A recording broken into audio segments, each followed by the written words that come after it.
welcome to the Respectfully podcast. I'm Nikki Pope, your host for this hairdressing conversation. My guest today is Alex Brownsell, a hairdresser. You will have seen a lot of her work, even if you don't know her name. She is an eminent and well-regarded session stylist with a clientele to die for. Most importantly, however, Alex is also the founder and owner of Bleach salons and the product line Bleach, which she's here to talk to me about today. I have so many questions. This is a product range which is specifically about the consumer doing their own colour. So, come with me on this journey of discovery. Welcome, Alex. Hi. Nice to see you here today. Oh, thank you so much for having me. You look very fresh and summery despite the temperatures outside. Not how I feel, but And the lovely blonde. I'm very, very envious. Oh, thanks. So thanks for joining us. So I did a little sum up there. You are a kind of an unusual hairdresser in my view in the professional world because you have equal or you have parity as a reputation and a following as a session stylist with some amazing credits to your work. I know you've just recently done, for example, the shoot with Jerry Hall for her 70th birthday for Vogue magazine. You've got a collaboration with your product line with FKA Twigs. You've done the Brits for Bjork recently. So that's all very much a wow and must be really time consuming. I know you have a young family as well. But equally, is it 10 years since you launched Bleach? It's actually in its 16th year. As the salon? The product range is in its 12th, 11th or 12th year now, actually, yeah. Time flies. Yeah. So do you equally spend time on both sides of your career, if you like, or is it sometimes the hungry mouth is the session work where you have to go when you're asked? Do you spend as much time with the salon and products as you do? Or do they work for themselves now? I think actually I spend a lot more time on the brand. And I think when session people, because often, people think they're going to start something else in freelance careers because they want to make sure that they got lots of revenue streams and they're anxious about being freelance because it's not regular. Yeah, and you've got to think about your retirement and pension. And I think a lot of session hairdressers, when they speak to me, they're like, oh, it must be great because you've just got passive income. And I'm like, oh my God. If you think it's passive. How much time have you got? Let's sit down and talk about that. Yeah, exactly. So actually now, Bleach is quite global. In the last 4 or 5 years, we've taken it to America, we're in Europe, we're in lots of retailers. So actually in terms of like work split, the brand takes up a lot of time. However, session work and celebrity work I would still often, if it classes some Bleach work. So I have a private salon in my office. Right. And I probably see one person a week in there for a colour service, but that's still, half a day, a full day of colour. So, that takes its time as well. But since we've, been global, the company, it takes a lot of running. However, session work in the nature of it comes in very last minute. It takes over your whole life until it's over and then it's over and it's amazing. So, some weeks I'll be like, I've got a really stable week this week in the office and I'm going to do X, Y, and Z. And then the most amazing project comes in. Your whole life gets turned upside down and you're on this whirlwind. Yeah. Which is amazing. But it's very stressful. Even the way you're talking, you still have a passion for it. Oh, yeah. Really a joyful thing to do. I'm obsessed with it. Or I hate it. But that's obsession. That's when you love something, you hate it as well. So let's back up the bus a bit here. You started hairdressing. You come from the Midlands, I believe. Yeah. Came to London to finish your training with Daniel Hirschison. Yeah. And fairly quickly then moved into setting up your own business from there, your own salon. Actually, I was training. So I started hairdressing at 12. Yeah. I moved to London at 16. Before I got my GCSEs, I came down and moved here. Started hairdressing at 12 because you've got a family who's... Yes, so my mum owned a salon in the Midlands. Right. So I grew up in her salon. And by 12, I was just kind of thought it was really cool. I wanted to be around her and she was always at work because she owned a salon. So I was like, well, I'm just going to start coming in. Like it or lump it. And I was already cutting and badly doing my friend's hair at school at that age.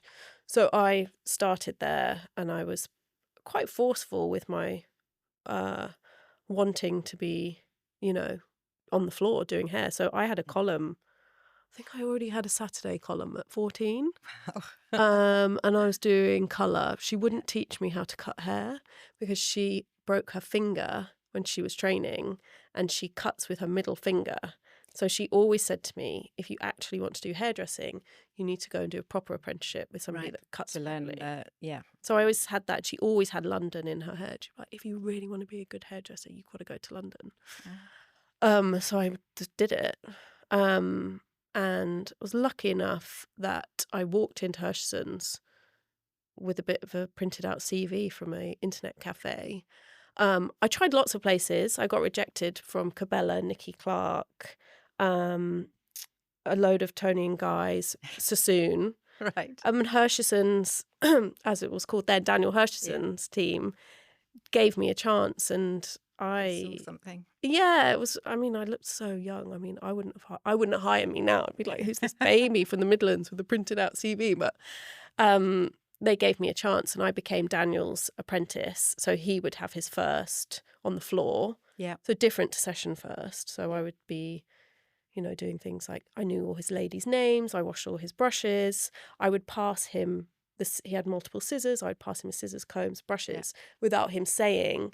So it was quite a tricky job and very old school. He's very traditional. He trained and was in the Leonard salon and Sassoon era. So so the real sort of 60s, 70s. He's a real stalwart name of our industry. He's professional hairdressing. Yeah, he's so cool. And I was his assistant at 16, so I did like a year. I did about 2 years at Hershison's. But they were also the first to sort of go into, or among the first to go into the department stores and to really sort of take salons away from this sort of elite professional enclave to working where the younger consumer was, perhaps inside. I think, were they in Topshop or Selfridges?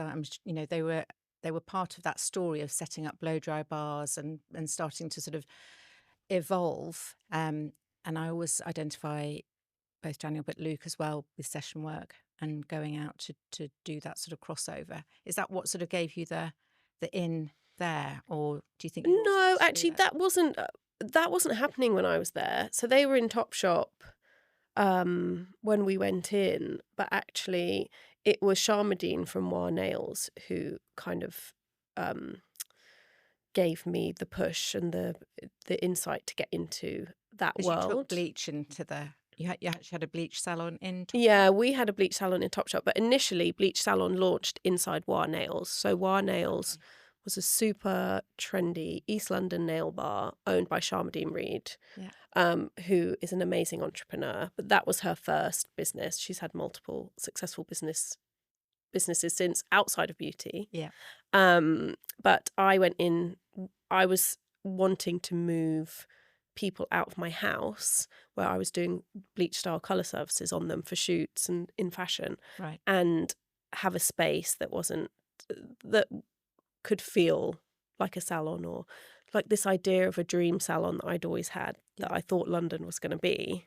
But I went in, got my nails done, said to Sharma, I love what you're doing. This is crazy. How are you doing this? And she offered me 2 seats and a sink in the back. She was like, if you can plumb a sink in, you can just move in here.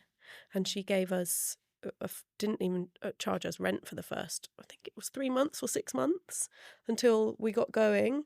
But she moved into Topshop and had a very successful concession in Topshop, and again invited us in to meet Topshop. Right. But Hershison's were there. And actually, I mean, maybe subconsciously, Luke and Daniel's entrepreneurial spirit is, has, influenced me. Must have. But it was an amazing salon to be in and train in. The people that were there when I was there, Lindell Mansfield, I was her first assistant. Wow. Rudy Lewis, Sid Hayes became Daniel's assistant straight after me. Luke, obviously, he was like, the wonder boy of, the hairdressing world at that point. Daniel, multiple others in and out. It was a really Yeah, so it's a Excited. cool George time. Northwood, Yeah. Larry King. All names that we know now. They were all there. Up there, I think so. It was like a super salon. You established Bleach. This was the first time, as a journalist in the hairdressing industry at the time, first time we'd come across a salon that said, we're just doing colour. Mm. So were you aware at the time that you were doing something that was slightly not the usual? Or my theory, and actually now I've been to America, yeah, I can see it's a bit different there. But when I was at training and the salons that I'd been in, colour was always secondary. Yeah. And especially when it's split out, I felt like the colourist and all the salons, you know, they were in the basement, or Yeah. you would meet your stylist and your stylist would pass you off to your colourist. Yeah. And then the stylist would come finish it off. The stylist gets the credit. Yeah. And I'm trained in both. Mm. And I, for myself, just thought, wow, colour, no offence to everybody out there who doesn't do colour, Yeah. but technical colouring is possibly the hardest Yeah. part of hairdressing. Yeah. I mean, any chemical service, technical chemical services have so much risk involved, and you have to be really good and on it, and it's long. And I just felt like colourists should be brought out of the basement and they should be going first. Your product line, tell me the points of difference that you like to make sure people know. Sell me Bleach. Okay, so female founded. Yeah. Hairdresser founded. Yep. Hairdresser ran. Actually, most of the brand and product team are hairdressers. Yeah. Who have cross-trained to do product development or brand marketing, etc. We are B Corp manufactured. We manufacture in the Netherlands at an amazing manufacturing facility who are B Corp. They're not only B Corp, they produce all their own electricity through solar power. Wow. They recycle all their water. They're also hairdresser. They lean into the hairdresser side of it. Very professional. All their other colour brands are only professional. So I think that's something people don't realise about Bleach, and actually probably a terrible business decision, is that I'm such a perfectionist that actually we have very, very high standards in the product, which erodes the margins, but means that what you're getting on shelf is a professional product. So I get really frustrated. It's a big discourse on TikTok, people saying, oh, you can't box dye your hair. And it's like, well, what do you mean? Depends what's in the box. What do you mean by this? Because I feel like there's a huge gap between you buy a box kit for £10 for a bleaching service or a technical colour service, or you go into a salon and pay hundreds. You know, you can't just say you either have to be able to afford a £200 service or you can't do your hair, dye your hair. Yeah. So I think that's a big part for me in the brand as well. Is that what you wanted to do from the outset? You wanted to make it possible for people to do, as you've done your friend's hair. Yeah. You know, underage, overage, in the bedroom, whatever. But that's sort of been your gift, if you like. I mean, it's incredible what you've done to turn that story around, because coming into the industry myself 30 years ago, as you say, I've always worked on very much the professional side of hairdressing, and you know, you don't do this and you don't do that, and box dyes, you know, were not to be whispered. I wouldn't have been having this conversation with you 10 years ago because it just was so frowned upon. Yeah. But now you've really made it accessible and possible. And I think Josh Wood, in the UK as well. Yeah. You know, that's a high-end product from a hairdresser. Yeah. I mean, you know, it's hair dye. It isn't. There's no difference. No. Well, I mean, there are some metallic salts. You haven't seen metallic salts in a box kit for a long time. I think there's probably maybe somewhere in a cash and carry type situation. Maybe there's an old formula of that, but you know, that era of like the Sun-In frazzling or the metallic salts in the EU, we have really strict regulation. It's good. It's good stuff. The smell of it is so evocative. So in a nutshell, then, for people listening, it's ethically and sustainably produced, but equally the formulas, it's vegan and PETA. Yeah, it's vegan, it's PETA accredited, EU regulated as well. So that's very different when you get to the US, because there's a lot more dyes available in US regulation. So when we're there, that's a big deal for me. Yeah. Because the safety standards are super high. Yeah. And what else sets us apart? I think it's just it's also, branding and fashion and fun, and actually that thing of saying, okay, so we know that, for instance, this season red is in. Yeah. Let's create a trend color around the seasonal colors that we think are going to be there, but also be pushing formulation. So our no bleach range Yeah. is a high pigmented, high lift. So much discourse about it being misleading online, which it's not. Right. It's not a bleach. Hairdressers know it's not a bleach, but the consumer's a bit like, well, it's got chemicals in. It's like, well, we didn't say it's no chemicals. Yeah, we just said no bleach. So that's a really, really amazing formula that's not available in the consumer range. Right.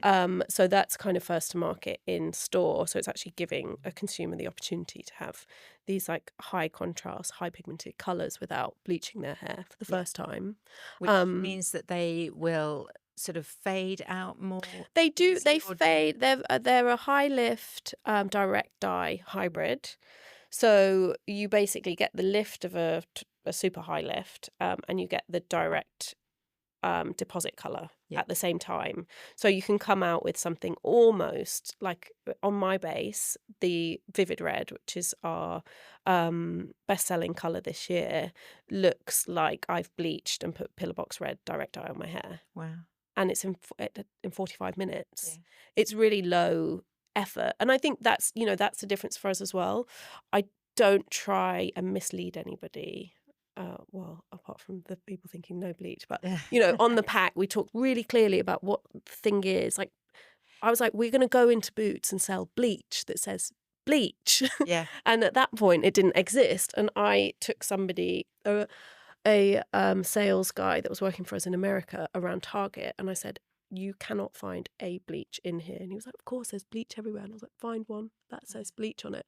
And it's all like super nourishing, high lifting, ultra blonde. Yeah. And people pick it up thinking they're not bleaching their hair. Yeah. Yeah. So that's the difference as well, the language. So I'm interested in this. I'm 21 again, at home. I've bought your product in a tasty colour that's caught my eye. How much of the result is going to be down to your product, and how much is going to be down to me applying it properly, following the instructions, or having a bit of awareness? Is it foolproof? Could I be? Well, a bleach is never foolproof. Right. So I think, here's my thoughts on it. You are never going to be better than an experienced colorist at doing a home job, unless that experienced colorist has no experience in bleach and direct dye, which happens to people a lot. Right. When we opened Bleach London, you couldn't really go to a salon and get your hair peroxide blonde with a bleach. It was really hard. Yeah. And now, actually, as the trends have grown and lots of people have been learning, influenced by bleach as well, or worked with us, seen our techniques online, etc. I mean, most colorists can do a really good bleach now. Yeah. But at that point, actually, lots of people doing that look on themselves at home would become better than a lot of colorists. Right. But okay, so if you're 21, dyeing your hair for the first time with the no bleach, because it's permanent, it's pretty foolproof unless you've got dye on your hair already. Okay. Then it doesn't work. It has to be virgin. Tint doesn't lift tint. Right. And I've got it all over the boxes, but still people get confused. People get confused that they haven't dyed their hair.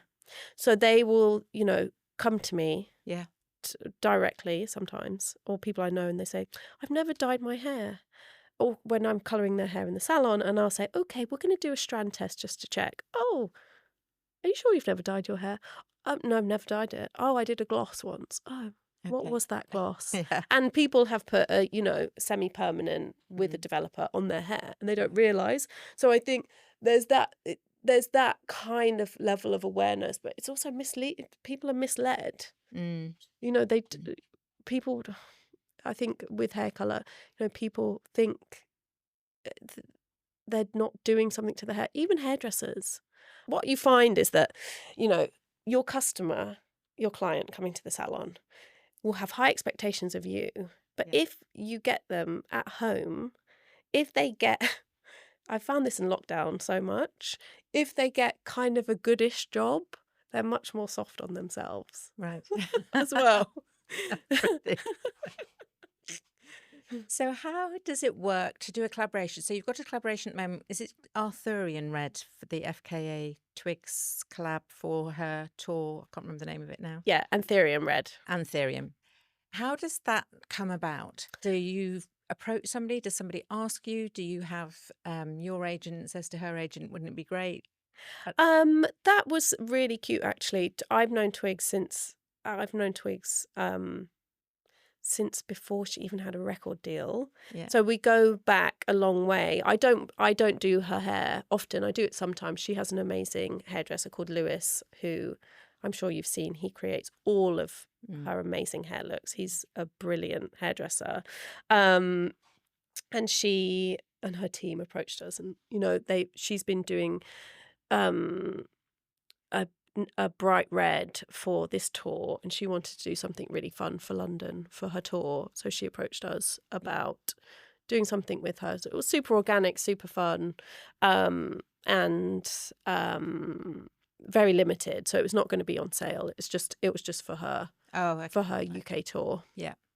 Do you have to work quite fast for the sort of market and the colour ranges? Are you finding that you need to keep adding or growing or changing regularly or often, or is it kind of keeping pace with trends? How do you cope with that? How long does it take to say, oh, we ought to be doing a green this year, and then it appears on the shelf? Is it months? Is it years in the plant? It's years, actually. The life cycle of a concept to on shelf is about 3 years. Right. So you kind of need to have an idea of what's happening before it happens. Yeah. And that's one of the reasons why session hairdressing and staying in the industry and keeping doing hair is super important to me. Yeah. Because I don't have to trend forecast. I just do it. Yeah. And then I can sit in a meeting and think, oh, what should we do next? Oh, why don't we do this, this, and this? And I think it's because I'm being creative. It's You're tuned in already. I'm tuned in, so Yeah, I know. You're kind of part of that landscape of constantly challenging or trying or wanting to stand out, I guess. Yeah, and also seeing it, seeding it. We all kind of have a group, like a trend consciousness. We all want the same things at the same time, and we're not sure how. We're influenced by everything. But I think for hairdressing, I can know if, like, at the moment, loads of people want regular highlights, and that's been the first time since I was younger. Yeah. And I'm like, oh wow, normal highlights are back in, Yeah. and I know that. Yeah. Or in my bubble they're back in, Yeah. but I kind of can know that without having to It's not like research anything. Not like a sit and think it through thing. Yeah. So let's get a bit more down to the gossipy bits. So working with a range of people. So Jerry Hall, who her hair is iconic, and in my limited view hasn't probably changed much. The mane of the blonde hair is something that we knew her for way back when, and she's celebrating her 70 years. Fantastic collection in Vogue out, and I've seen interviews and other things. You work with her usually, or is it? I worked with her on and off for bits and bobs. So Georgia Jagger, her daughter, is a good friend of mine and an early investor in Bleach. Right. So I have had the amazing opportunity to do Jerry's hair, like not often. She does her own hair. That's why. Yeah.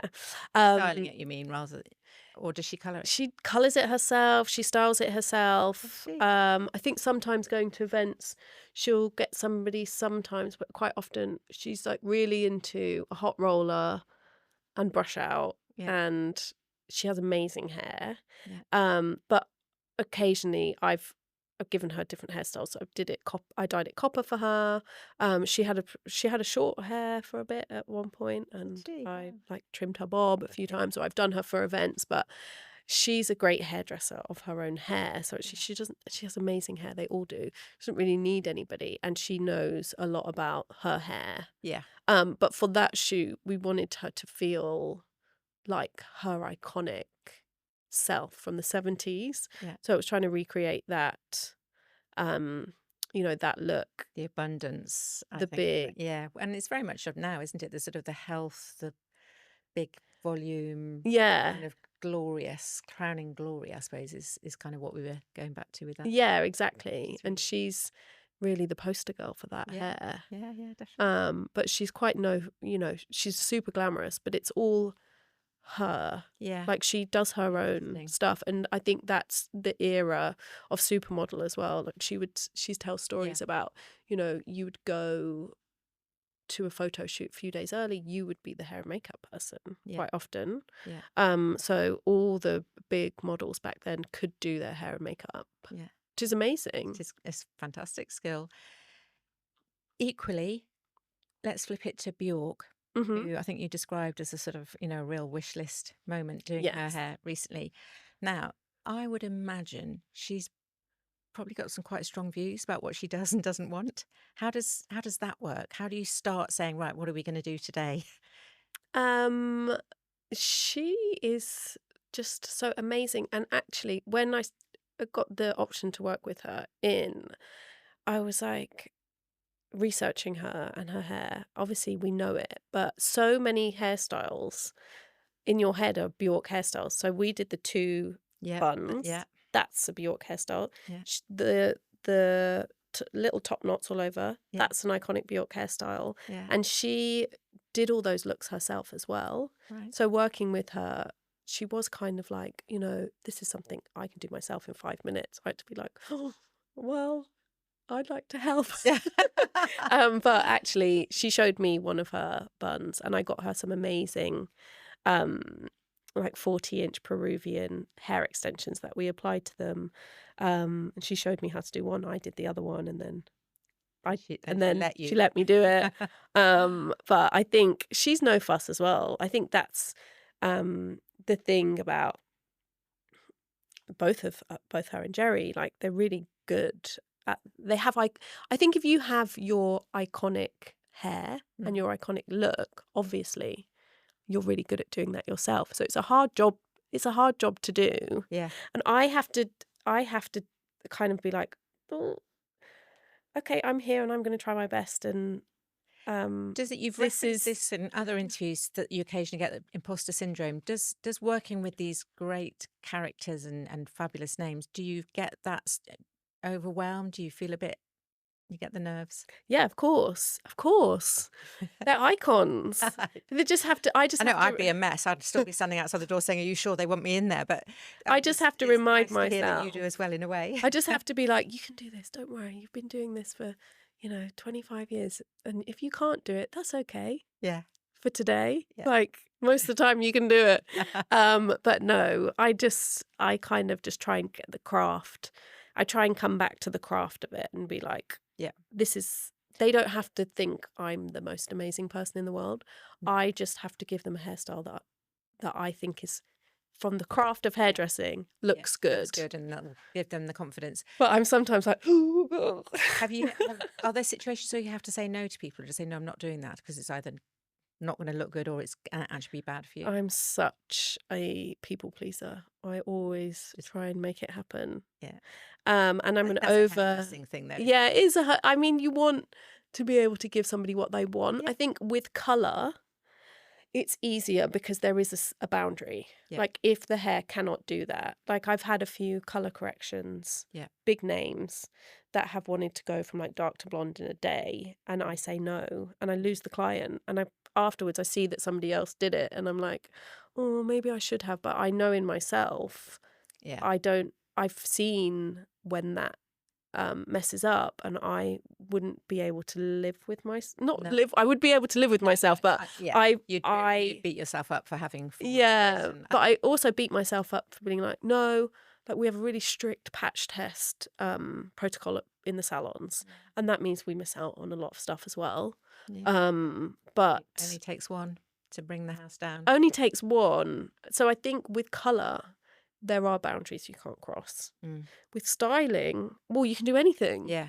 So if somebody But says there's to you, science. So there's a science behind it. There's like, yeah, things that do and don't happen and chemicals that do and don't react and results. Whereas styling, I mean, heat styling, you can probably do quite a bit of damage with if you wanted, but styling and people is do, more yeah. playful. Yeah, styling you can kind of, you can do anything, can't you? You can make it happen. So Yeah.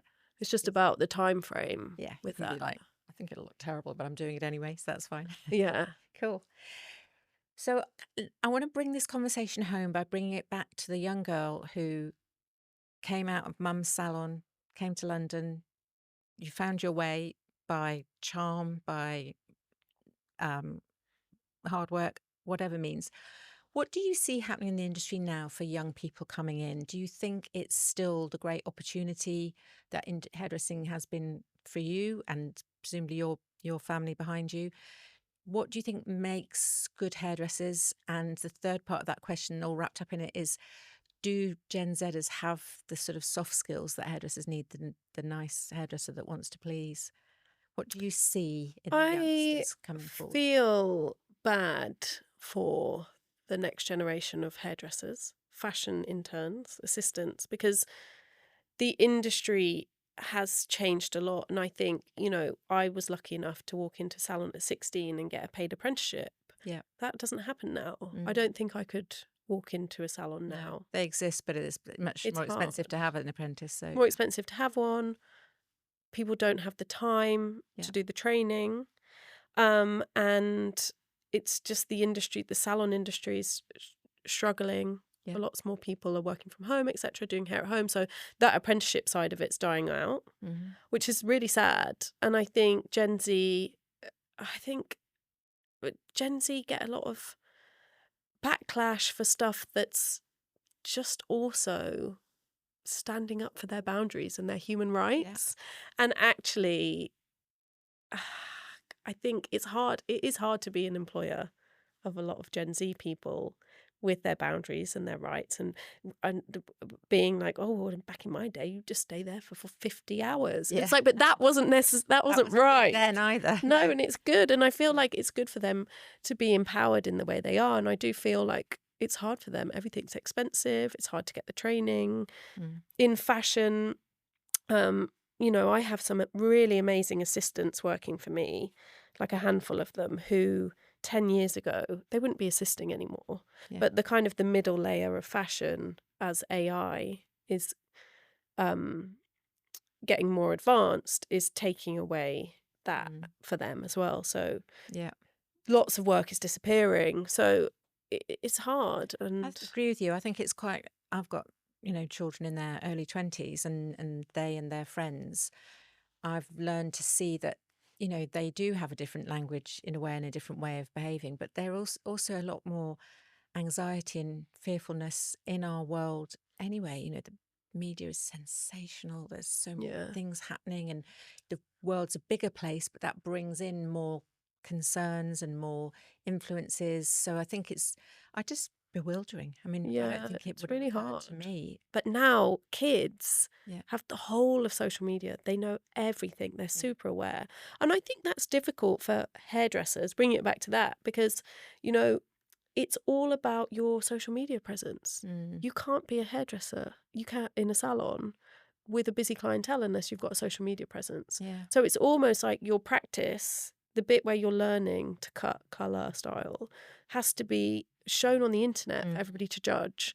And that's really hard for them. And it's a totally different experience to the one I had. Yeah. And I hate putting stuff on social media. And mine are glossy photo shoots.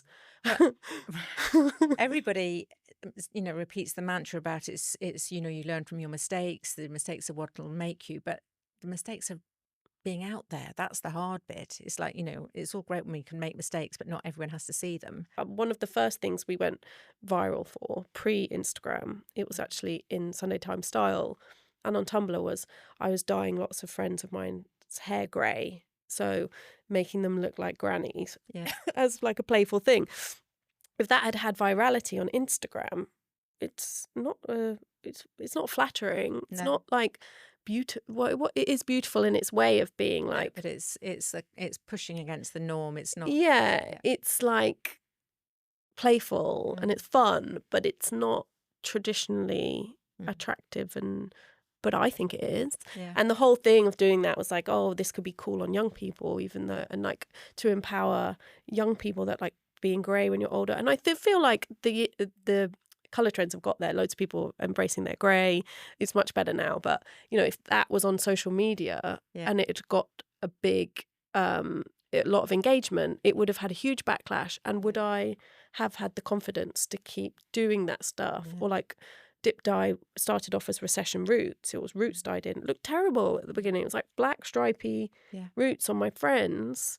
If I got to see everyone's real like nasty opinion on it on TikTok, would I have had the resilience, had the confidence to keep doing it? I think it's very tough. I do think it is very tough. I think we have to understand that. And I think, as you referenced earlier, sometimes the behaviour is actually a better way of doing things. So let's all lean into that and not be too crusty and old. And I'm a different generation from you, so we're even harder to persuade. But I think it's probably it's a bit of both. I think the expectation on the older generation is too high from the younger generation, and the expectation on the older generation to the younger generation is too high, and there's a meeting in the middle. But I think there's not much, not everybody, but I think we need to be empathetic to it being much harder to get into even hairdressing. But still a good career. It is a great career. And I say this, you know, I was a very academic student for my GCSEs. And my intention was to come to London, do a hairdressing apprenticeship, go back, finish my A-levels at a great school who said they'd wait a year for me.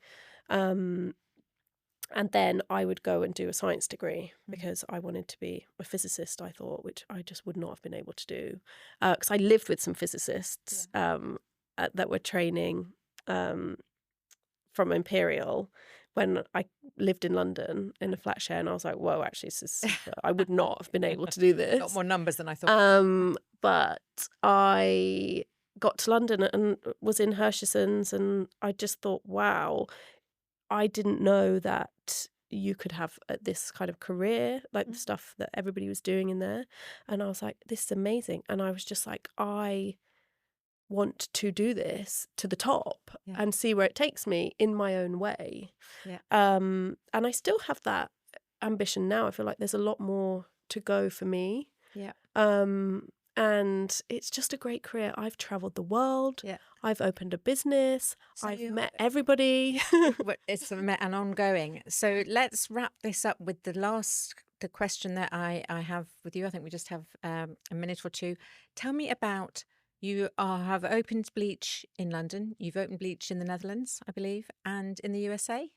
We have 2 salons in London now and 1 in West Hollywood in LA. Wow. The Netherlands looked like we opened a salon, but it was a pop-up. Oh, was it? Okay. Yeah, but it was really fun. But is that the broad plan, is to share now, to sort of take it out to different spaces? I would love the brand to be more global, but actually I think in terms of hairdressing and capacity in hairdressing, I want to focus on the salons that we have and not expand that. I actually want to kind of cultivate them and think about the hair industry in the salons that we have and not push that out. Yeah, to safeguard the culture you've got. I think also, you know, once you get into different countries, opening in America was crazy. The different legislations, laws, training, that actually, I think, it's quite hard. Well done. I'm sure they're very grateful that you're there, and it makes it a good story. So it's been delightful. Thank you so much for sharing that. We covered a lot there. Definitely lots more to revisit in time. So please come back and see us. Oh, amazing. Thank you. Thank you so much, Alex Brownsell. Thanks. Of Bleach, the salons and the products. Thank you. Thank you to my guest today, Alex Brownsell, for joining us and sharing so much of her journey and her insights into the industry. If you like what you heard, please do check our library of podcasts going back over the past 7 years, which you can find on Apple, Spotify, Acast, and many other platforms. Until next time, goodbye.